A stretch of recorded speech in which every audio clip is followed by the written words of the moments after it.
Hello my students, commerce with बीवी Awasthi channel पर आपका सब स्वागत है। आज एक नए विषय की तरफ हम बढ़ेंगे क्योंकि एग्ज़ाम्स नज़दीक आ गए हैं, कहीं स्टार्ट हो गए हैं तो कहीं स्टार्ट होने वाले हैं और इस तरह से हर विषय का अलग अलग छात्र पर लोड है। तो मैं आपको जैसे कॉमर्स में बीकॉम सेकेंड थर्ड ईयर में ऑडिटिंग एक सब्जेक्ट होता है जिसका कि कानपुर यूनिवर्सिटी में उसका ऑब्जेक्टिव पेपर होता है, तो किसी सेमेस्टर में है डिस्क्रिप्टिव है, तो ये उसका हमें थीम स्पष्ट है। ऐसी स्थिति में उस पेपर को बड़ा आसानी से सॉल्व करके अच्छे मार्क्स गेन किए जा सकते हैं। तो मैं आपको बहुत कम समय में यानी कि 10 से 12 लेक्चर्स में हम आपको पूरी ऑडिटिंग स्पष्ट कर देंगे। उससे जो नोट्स होंगे वो आप कॉमर्स विद बीवी अवस्थी चैनल से डाउनलोड कर सकते हैं, उस पर आपको प्रॉपर मिल जाएंगे। यहाँ पर सिर्फ आपको हमें सुनते रहना है, राइट। सुनने से बहुत सारी चीज़ें स्पष्ट हो जाती हैं। तो चलिए हम आज बात करते हैं ऑडिटिंग पर। Auditing, okay. अंकित झा,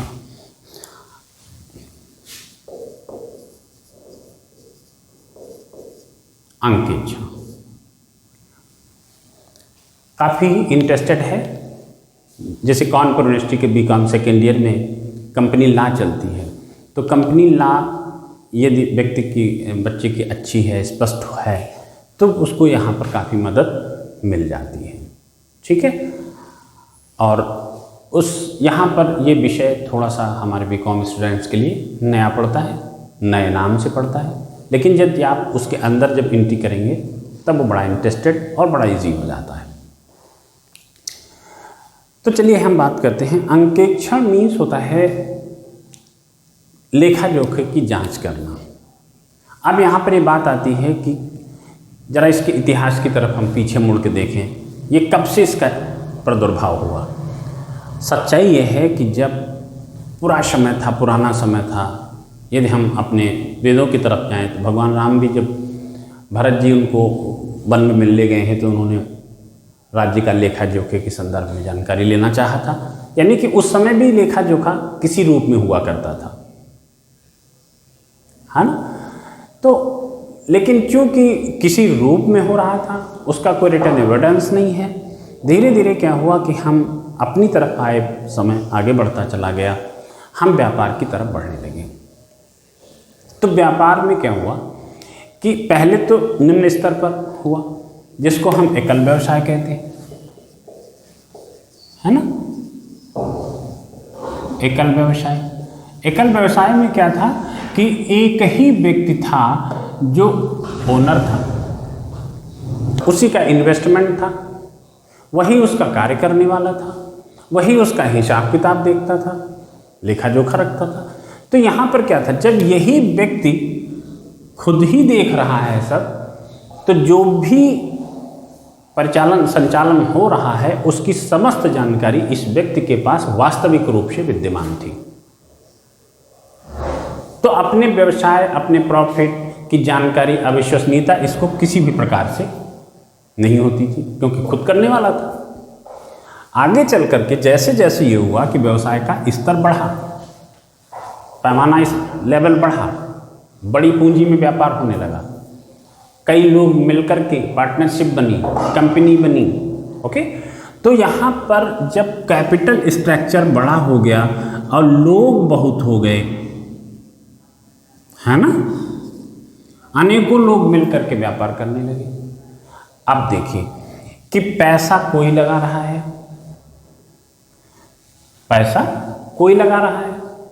और व्यापार का संचालन उनमें से कोई कर रहा है, ठीक है। लेखा जोखा कोई दूसरा कर रहा है, दिस मीन्स एम्प्लॉइज कर रहे हैं। तो अब यहाँ पर ये जो इन्वेस्टर्स थे, ये व्यापार के वास्तविक पोजीशन पर अब विश्वसनीयता आ जाए, ये बिलीव कर लें कि हमारा जो प्रॉफिट दर्शित हुआ है ये एकदम सही है, तो ये एक मुश्किल विषय था। किस पर बिलीव कर लें, किसी को शक के दृष्टिकोण से नहीं देखेंगे, लेकिन एक सस्पेंस बना रहता है कि ये हो सकता है इसमें किसी प्रकार की कोई मिस्टेक्स रही हों। तब ये हुआ कि हम ज़रूरत हुई कि हमारे खातों को कोई ऐसे व्यक्ति के द्वारा चेक किया जाए, जांचा जाए, जो इस व्यापार से संबंधित ना हो। ठीक है, तो वह व्यक्ति जिसने जो इस व्यापार से संबंधित नहीं है और व्यापार के लेखे जोखे को देख करके उसकी सत्यता को प्रमाणित किया, प्रमाणित करने का जो कार्य किया, दैट इज कॉल्ड अंकेक्षण। उसी को हमने ऑडिट का नाम दिया। ऑडिट शब्द लैटिन भाषा के आडेयर यानी कि AUDIRE इस शब्द से उत्पत्ति हुई है लैटिन भाषा के।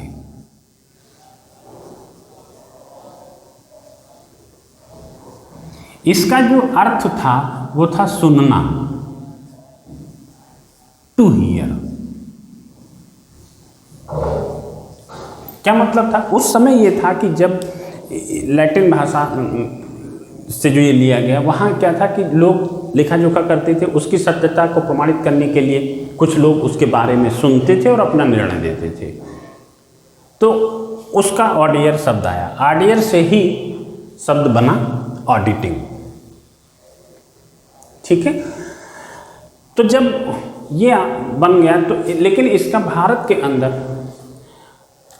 कब प्रादुर्भाव प्रारंभ माना जाता है? वो 1914 माना जाता है, 1914, क्योंकि 1913 में पहला कंपनीज अधिनियम बना। कंपनीज अधिनियम के अंतर्गत उसको ऑडिट किया जाना एक प्रक्रिया और अनिवार्य की स्थिति में लाके खड़ा कर दिया। तो वहाँ से इसका प्रारंभ माना जाता है। चूँकि जांच किसकी होती है? लेखों की, है ना, लेखा पुस्तकों की। लेखा मीन्स दोहरा लेखा प्रणाली। तो दोहरा लेखा प्रणाली के संदर्भ में उसकी जो स्टार्टिंग मानी जाती है वो 1494। वेनिस के एक लूकस पैसोली जी थे, उन्होंने अपनी एक कंपोजिट स्क्रिप्ट करके एक बुक प्रकाशित की। उसमें दोहरा लेखा प्रणाली के संदर्भ में सिद्धांतों का विवेचना किया। उस तभी से ये माना जाता है कि 1494 से में दोहरा लेखा प्रणाली का जन्म हुआ और ल्यूकस पैसोली को उसका जन्मदाता माना जाता है। ठीक है ना। तो लेखा, वही दोहरा लेखा प्रणाली जब हमारी अकाउंटिंग में यूज़ होना आरंभ हुआ तो उसके लेखांकन की जांच पर बल दिया गया 1914 से। फिर इसमें धीरे धीरे अमेंडमेंट्स आते रहे। ओके, अमेंडमेंट्स आते रहे और इसको फिर एक समिति बिठाई गई थी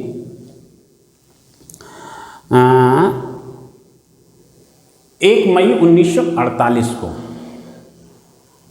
1 मई 1948 को एक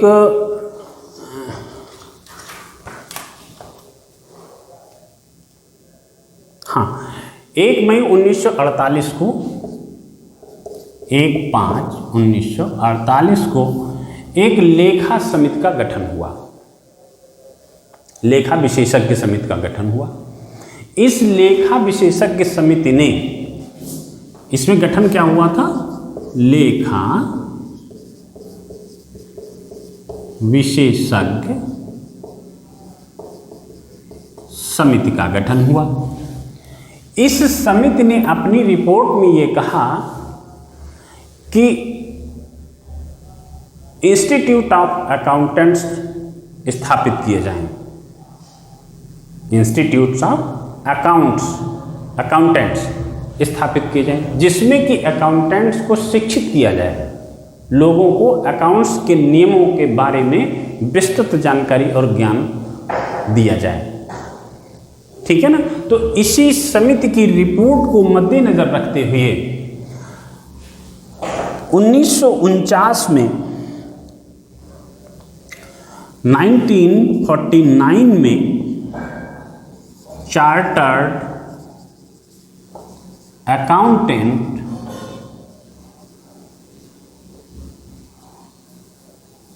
एक्ट 1949 में पारित किया गया और ये 1/7/1949 से इन्फोर्स हो गया।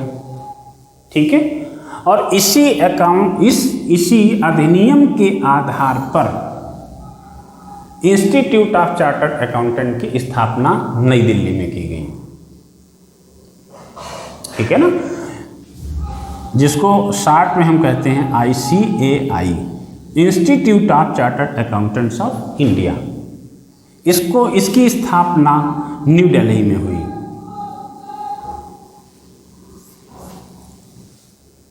इसके अंतर्गत छात्रों को अकाउंटिंग के संदर्भ में पूरा डिटेल्ड विस्तृत ज्ञान प्रदान किया जाता है। ये कहा गया कि लॉ में इसमें बोला गया कि ये व्यक्ति, एक्ट में कहा गया इस इंस्टीट्यूट से शिक्षा प्राप्त करके प्राप्त प्रमाण पत्र पाने वाला व्यक्ति अंकेक्षण कार्य संपन्न करेगा। ठीक है ना, क्योंकि ये भी कहा गया कि कोई भी व्यक्ति लेखांकन की जांच तभी कर सकता है जब लेखांकन के नियमों को सही तरीके से उसके पास जानकारी होगी। जो व्यक्ति जिस विषय को जानता नहीं उसकी जांच नहीं कर सकता।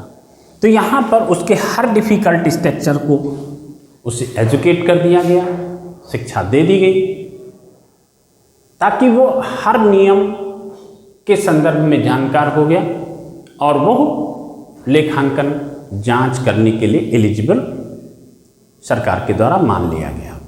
ठीक है, इसी के आगे चलते हुए एक अंकेक्षक होता है ICWA, Indian cost and works accountant. ये 1959 में इसकी स्थापना की गई। इसका काम ये था कि जो मैन्युफैक्चरिंग यूनिट्स थी, निर्माणी संस्थाएं थी, उनमें कॉस्ट का एनालिसिस करने के लिए, जांच करने के लिए इस अंकेक्षक की भूमिका निर्धारित कर दी गई और उन कंपनियों के लिए कहा गया कि ये कंपनियां इस क्वालिफिकेशन के व्यक्ति को अपने कॉस्ट का एनालिसिस कराने के लिए नियुक्त करेंगी, जो कि अपनी रिपोर्ट गवर्नमेंट को प्रेषित करेगा। ओके, क्योंकि कास्ट पर बिजनेस में एक मूल चीज होती है जो जिस उद्देश्य से व्यवसाय किया जाता है, प्रॉफिट अर्न करने के लिए।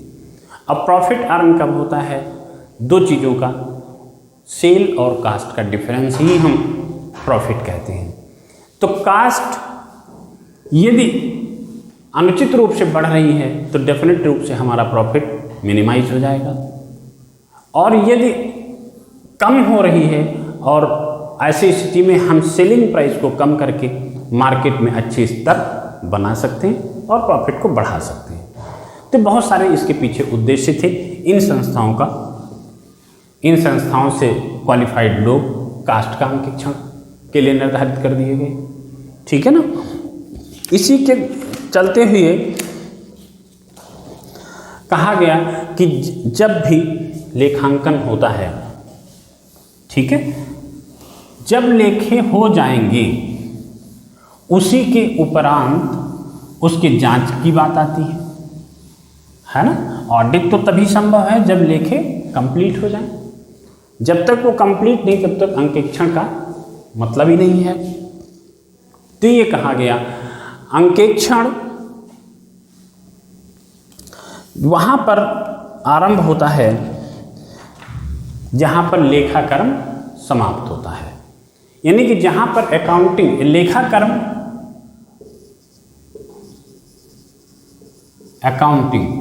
लेखाकर्म में क्या आता है? इसी के पहले एक शब्द आता है बुक कीपिंग,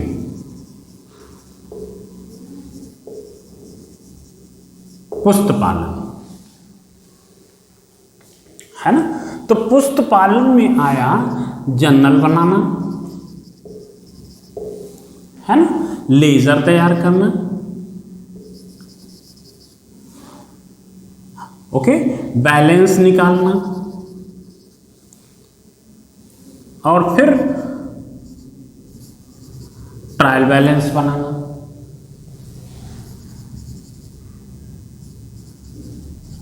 तो ये काम पुस्तपालन के अंतर्गत आया। जब पुस्तपालन ब्रेक हुआ यानी खत्म हुआ, देन काम शुरू हुआ अकाउंटिंग का, लेखांकन का। इसमें PL account and balance sheet बनाई गई, ठीक है। तो जब ये बन गया, देन इसके बाद आरंभ होता है ऑडिट का। यहां से ऑडिटिंग आरंभ होती है। तो कहा गया कि जहां पर लेखाकर्म समाप्त होता है, ठीक है, जहां पर लेखाकर्म समाप्त होता है, अंकेक्षण वहां से आरंभ होता है, ठीक है। कि अंकेक्षण क्या है? अंकेक्षण क्या है? लेखों की बुद्धिमत्तापूर्ण निष्पक्ष जांच अंकेक्षण होती है।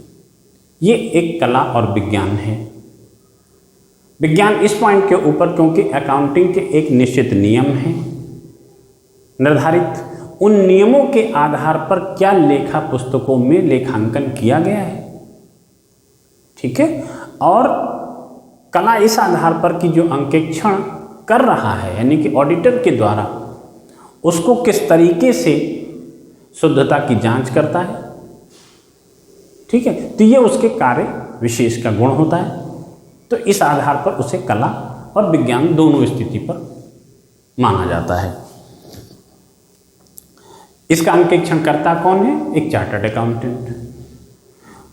मैंने कहा कि वही व्यक्ति अंकेक्षण कर सकता है जो अंकेक्षण करने से पहले लेखे किए जाने के संदर्भ में उसने योग्यता हासिल कर ली हो, यानी कि लेखांकन के नियमों की कंप्लीट जानकारी होनी चाहिए, ओके। तो यहां पर ये कि मैंने यहां बताया कि पुस्तपालन जहां समाप्त होता है वहां लेखांकन आरंभ होता है। ये आपके ऑब्जेक्टिव क्वेश्चंस के जवाब भी हैं। पुस्तपालन में क्या क्या आता है ये आपको स्पष्ट किया गया, ठीक है ना। तो ये जितना भी मैंने बताया इसके संदर्भित नोट आपको टेलीग्राम चैनल कॉमर्स विद बीवी अवस्थी पर PDF मिल जाएगी, आप डाउनलोड कर सकते हैं। अगले लेक्चर्स में मैं इसी को क्रमागत आगे बढ़ाऊंगा। आप यदि मैं मान लूँगा कि यदि इस स्तर को सही तरीके से आप पकड़ते चले जाएंगे तो शायद ऑडिटिंग में कहीं आपकी वीकनेस नहीं रह जाएगी और बहुत अच्छे मूल्य के साथ आप आगे बढ़ेंगे। Thank you. वीडियो यदि मेरा आपके पसंद आया हो तो लाइक करिएगा, आगे हम आप तक जाते रहें इसलिए सब्सक्राइब कर लें। Thank you.